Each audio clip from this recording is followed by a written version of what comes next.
not just saying it again because you're voting, Hillary's friends, but also because I hate it when a comedian gets up here and they're funny and then I can't remember who the fuck they were. Like Blowjob Girl, I love you, but I can't remember your name. Thank you. It's like Blowjob Girl. It's much better to look up Natalie. You don't want to Google Blowjob Girl. Wait, actually, I think you do. I think you do want to do that.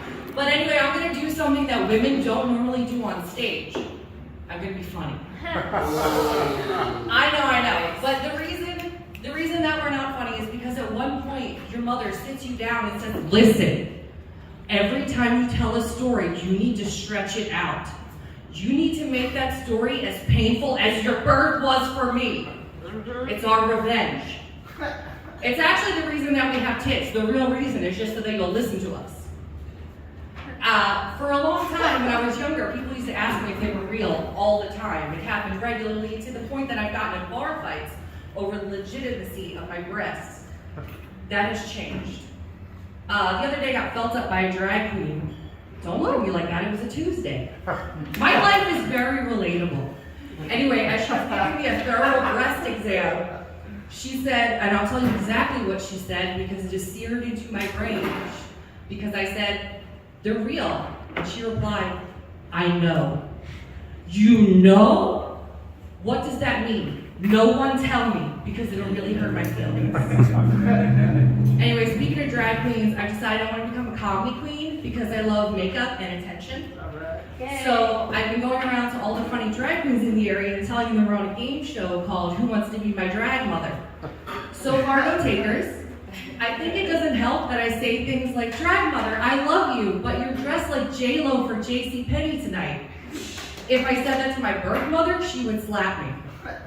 I'm not kidding, that woman has slapped me 7 times. I deserve 6.5 of them. I'm not going to tell you about the half, but it's very funny. You know what, fuck it, I'll tell you about the half. I threw a football at her ass, but in my defense, she was wide open and we were down by 3 points. Did I do it? Did I make a sports joke? No, I've made a sports joke before. The other day, my mom was buying an Eagles jersey. Yes, I'm from Philadelphia. I'm sorry too. But anyway, I'm from Philadelphia, in case you can't tell by the accent, the burning rage in my voice, or the fact that I've been throwing batteries at all the other comedians. But she was buying an Eagles jersey in pink, so I said, hey, is that for away games in San Francisco? Because I feel like I'm gay enough to pull off that joke. But she just glared at me. Exactly like that. Thank you, I feel so at home now. Speaking of home, I have 12 dogs at my house. Why the fuck do I have 12 dogs at my house? I'll tell you. It's a combination of COVID, manic depression, and ayahuasca. It usually goes something like this. I'm sad. Maybe if I look at puppies on the internet, I won't be sad anymore.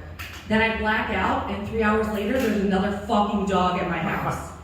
And I love them, don't get me wrong, but I didn't have kids for a reason. That reason is drugs.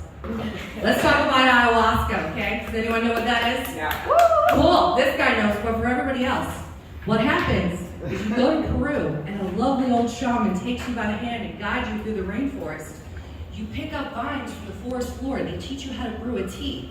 You drink that tea, and then you vomit profusely, and it's very traumatic, and then you give the shaman all your money. It's kind of like college. Actually, puking, crying, debt, it's exactly like college. That's not how I did ayahuasca, though.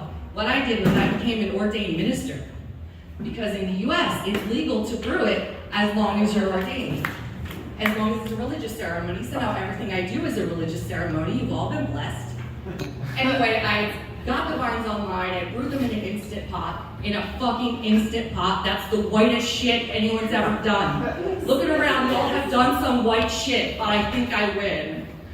Yes. Anyway, they warn you about the black snake when you do ayahuasca with the shaman the proper way. I didn't get that warning. Fortunately, my snake was cool. He's usually pretty angry, but my snake was just like, hey, you got some dramas. Act like a coyote about it. And now my neighbors are hunting me for sport. I like to think it's because I'm gay, but it's probably because I ate some of their chickens.